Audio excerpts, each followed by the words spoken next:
Calendar topic నేర్చుకునే ముందు క్యాలెండర్లో ఫస్ట్ ఆడ్ డేస్ అంటే ఏంటో నేర్చుకోవాలి. ఆడ్ డేస్ అంటే పూర్తి వారాలు కాకుండా మిగిలిపోయిన రోజులను odd days or extra days or విషమ రోజులు అంటారు. వీటిల్ని మనం ఎక్స్ట్రా డేస్ అని కూడా అంటారు. Extra days. వీటిల్ని మనం విషమ రోజులు అని అంటాం. విషమ రోజులు. విషమ రోజులు. ఫర్ ఎగ్జాంపుల్, ఒక 10 రోజులు ఉన్నాయనుకోండి. 10 రోజులకి ఎన్ని విషమ రోజులు ఉన్నాయి అంటే దీన్ని 7తో భాగించాలి. 10ని 7తో భాగిస్తే 7 1 7, 7 1s are 7, 3 odd days. అంటే 10 రోజుల్లో ఒక వారం ఉంటుంది, 3 odd days ఉంటాయి. అలాగే ఫర్ ఎగ్జాంపుల్ 23 రోజులు తీసుకున్నామంటే 23 days, మనకు ఆడ్ డేస్ 23ని 7తో భాగిస్తే 7 3s are 21, 2 odd days ఉంటాయి. ఇది ఆడ్ డేస్ అనే కాన్సెప్ట్. వారాలు కాకుండా మిగిలిపోయిన రోజులు. ఇప్పుడు ఫర్ ఎగ్జాంపుల్ 30 డేస్కి ఎన్ని ఆడ్ డేస్ ఉంటాయి?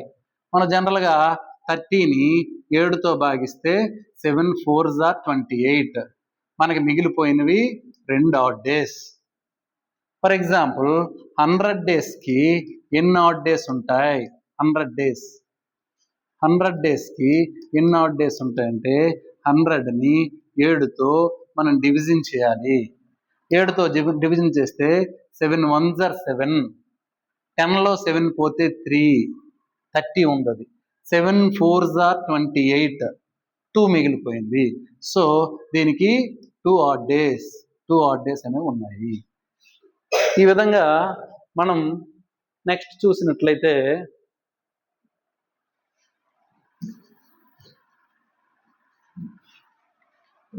జనవరి నెలకి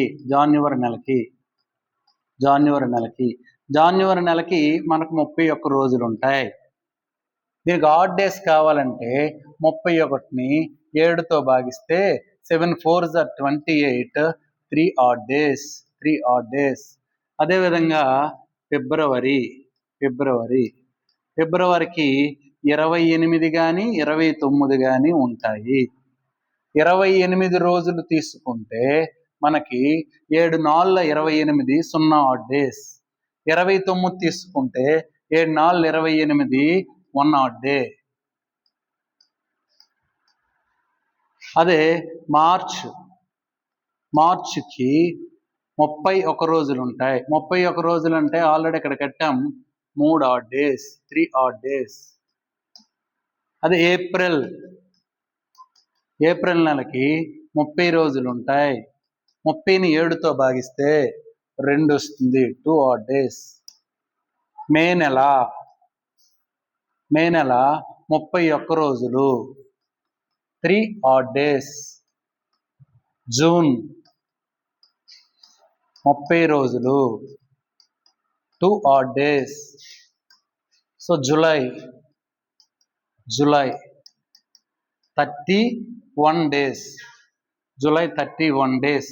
31 days అంటే 3 odd days. ఆగస్ట్ కూడా 31 days. So 3 odd days.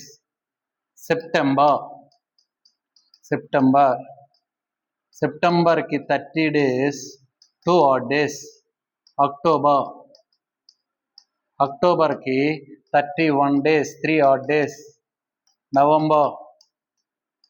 November 30, so 2 odd days. December 31 days, 3 odd days. ఈ విధంగా మనం నెలలకు సంబంధించి ఆడ్ డేస్ని 7తో భాగించి ఆ శేషం ఆడ్ డేస్, ఎక్స్ట్రా డేస్ లేదా విషమ రోజులు అని అంటారు. ఇది నెలలకు సంబంధించి విషమ రోజులు. నెక్స్ట్ మనం అబ్జర్వ్ చేసినట్లయితే ఇక్కడ మనం ఫర్ ఎగ్జాంపుల్ ఒక నార్మల్ ఇయర్కి ఎన్ని ఆడ్ డేస్ ఉంటాయి? నార్మల్ ఇయర్కి మనకి 365 65 డేస్ ఉంటాయి. దీనికి ఎన్ని లీఫ్ ఇయర్స్ ఉంటాయి, ఎన్ని వారాలు ఉంటాయి, ఎన్ని లీఫ్ ఇయర్స్ ఉంటాయి. సో మనం ఆడ్ డేస్ కట్టాలంటే ముందు 7తో భాగించాలి. సో 365ని 7తో భాగిస్తే సో 7 5s are 35. సో ఇక్కడ 1 వస్తుంది, ఇక్కడ 5 దించుతాం. 7 2s are 14. So remainder is 1. Normal ఇయర్కి 52 వీక్స్ ఉంటాయి. 52 వీక్స్ ప్లస్ 1 ఆడ్ డే. ఈ కాన్సెప్ట్ గుర్తుండాలి. ఒక సాధారణ సంవత్సరానికి 365 రోజులు ఉంటాయి, అంటే 52 వారాలు మరియు 1 ఆడ్ డే ఉంటుంది. అందుకే సాధారణ సంవత్సరం ఎప్పుడైనా ఏ రోజుతో ప్రారంభమైందో అదే రోజుతో అంతమైంది. ఫర్ ఎగ్జాంపుల్ జాన్యువరి 1 ఒక ఏదైనా సాధారణ సంవత్సరంలో జనవరి 1 ఆదివారం తీసుకుంటే అది డిసెంబర్ 31 ఆదివారమే అవుతుంది.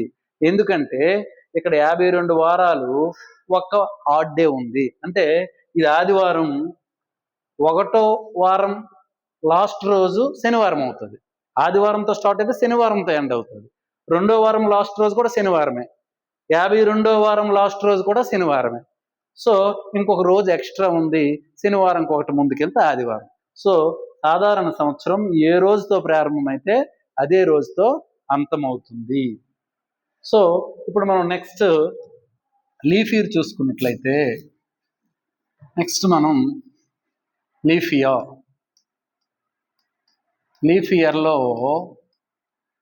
ఇయర్లో మనకి 366 డేస్ ఉంటాయి. అంటే దీనిని మళ్ళీ 7తో భాగిస్తే 7 5s are 35. ఇక్కడ 1 వస్తుంది, 6 దించాలి. 7 2s are 14. 2 is the remainder. ఇప్పుడు లీఫ్ ఇయర్కి 52 వారాలు ఉంటాయి ప్లస్ 2 ఆడ్ డేస్. సాధారణ సంవత్సరానికి 365 రోజులు ఉంటాయి, 52 వారాలు ఉంటాయి, 1 విషమ రోజు.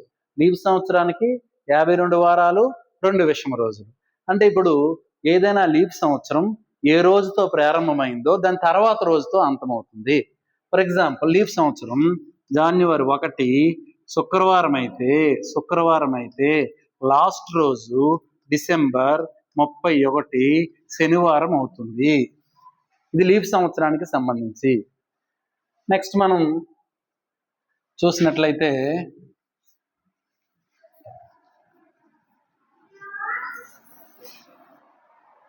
వంద సంవత్సరాలకి 100 ఇయర్స్కి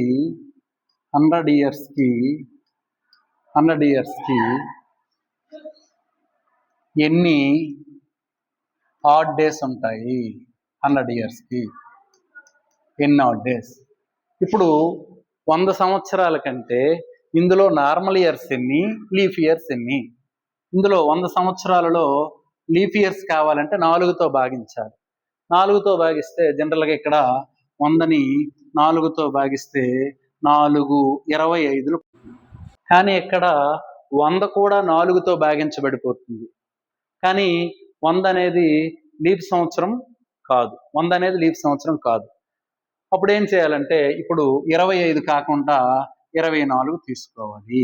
లీఫ్ సంవత్సరాలు ఇక్కడ 100లో 24 లీఫ్ సంవత్సరాలు, మిగిలినవి 76 మామూలు సంవత్సరాలు, నార్మల్ ఇయర్స్. సో ప్రతి లీఫ్ ఇయర్కి కూడా 2 ఆడ్ డేస్ ఉంటాయి. సో 24 లీఫ్ ఇయర్స్కి 24 రెళ్ళ 48 ఆడ్ డేస్ ఉంటాయి. అదే నార్మల్ ఇయర్స్ ఇక్కడ 76 ఉన్నాయి. ఒక నార్మల్ ఇయర్కి 1 ఆడ్ డే ఉంటుంది. సో 76 నార్మల్ ఇయర్స్కి 76 ఉంటుంది. సో ఇప్పుడు మనం ఈ రెండు యాడ్ చేస్తే 124.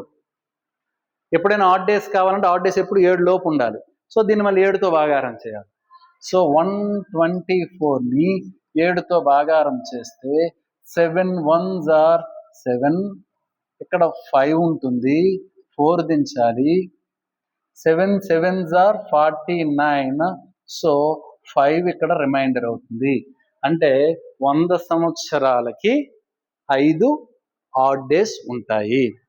సో ఇదే కాన్సెప్ట్ మీద 100 సంవత్సరాలకి 100 ఇయర్స్కి 5, 200 ఇయర్స్కి 200 ఇయర్స్కి. సో 100 ఇయర్స్కి 5 అయితే 200 ఇయర్స్కి 5 + 5 10. 10 అంటే మళ్ళీ దాన్ని 7తో డివైడ్ చేయాలి. 10 అని 7తో డివైడ్ చేస్తే మనకి 10 అని 7తో డివైడ్ చేస్తే 7 1s are 7 3. సో 200 సంవత్సరాలకి 3 ఆడ్ డేస్ ఉంటాయి.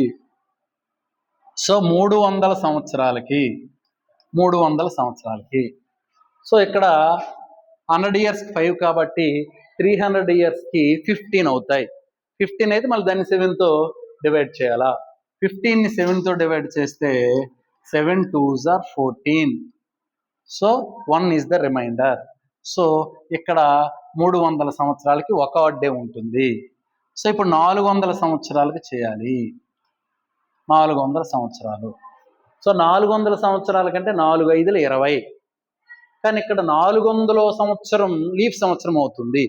ఇక్కడ 100వ సంవత్సరం అవ్వదు, 200 అవ్వదు, 300 అవ్వదు, 400 అవుతుంది. కాబట్టి 20తో పాటు 20కి 1 కలపాలి. 20కి 1 కలిపితే 21. 21ని 7తో భాగిస్తే 7 3s are 21. సో 0. సో ఇప్పుడు 100 సంవత్సరాలకి 5 ఆడ్ డేస్, 200 సంవత్సరాలకి 3 ఆడ్ డేస్, 300 సంవత్సరాలకి 1 ఆడ్ డే, 400 సంవత్సరాలకి 0 ఆడ్ డేస్. ఓకే, ఇది ఆడ్ డేస్కి సంబంధించినటువంటి కాన్సెప్ట్.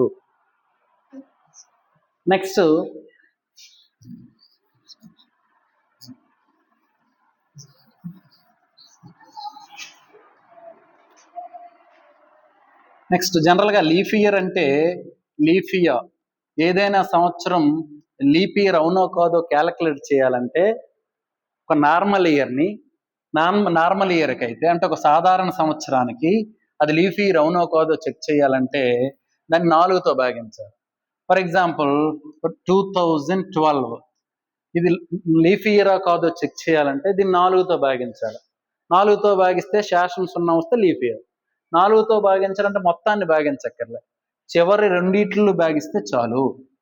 సో చివరి 2 12 అనేది 4తో భాగించబడుతుంది. కాబట్టి 2012 is the leap year. Next 1972 ఇది 4తో భాగించబడుతుందో లేదో చెక్ చేయాలంటే చివరి రెండిట్లు భాగించాలి. 4 1s are 4. 7లో 4 తీస్తే 3. 4 8s are 32. So 972 is also leap year. So ఇక సాధారణ సంవత్సరం అంటే ఇక్కడ జనరల్గా సెంచురీ ఇయర్స్ అని ఉంటాయి. చివరిలో 2 సున్నాలు కానీ వస్తే 4తో భాగించకూడదు, 400తో భాగించాలి. సో అవి సెంచురీ ఇయర్స్కి అయితే 400తో భాగించాలి. ఇవి నాన్ సెంచురీ ఇయర్స్, శతాబ్ది సంవత్సరం కాని సంవత్సరాలకి 4తో భాగించాలి. అదే లీఫ్ సెంచురీ ఇయర్స్ అయితే ఫర్ ఎగ్జాంపుల్ 1600 ఇది 4తోనే భాగించబడుతుంది, 400తోనే భాగించబడుతుంది. ప్రతి చివరిలో 2 సున్నాలు ఉన్న ప్రతి నెంబరు 4తో భాగించబడిపోతుంది. సో అలా అయితే 1600 leap year, 1700 leap year, 1800 leap year, 1900 leap year అయిపోయింది. అందుకే చివరిలో 2 సున్నాలు ఉంటే 400తో చెక్ చేయాలా. ఇది 400తో చెక్ చేస్తే మనకి 2 సున్నాలకు 2 సున్నాలు క్యాన్సిల్ అయిపోతే 16 అనేది 4 భాగించబడుతుంది. So 1600 leap year. అదే 1900 చూసామనుకోండి, దీన్ని 4తో చెక్ చేయకూడదు, 400 అయితే డివిజిబుల్ అయిపోతుంది. సో 400తో చెక్ చేస్తే 2 zeros క్యాన్సిల్ అయిపోతాయి. 19ని 4 డివిజిబుల్ చేయలేదు, రిమైండర్ 0 రాదు. So 1900 is not the leap year. ఇది లీఫ్ ఇయర్ సంబంధించినటువంటి కాన్సెప్ట్. నెక్స్ట్ మనం చూసినట్లయితే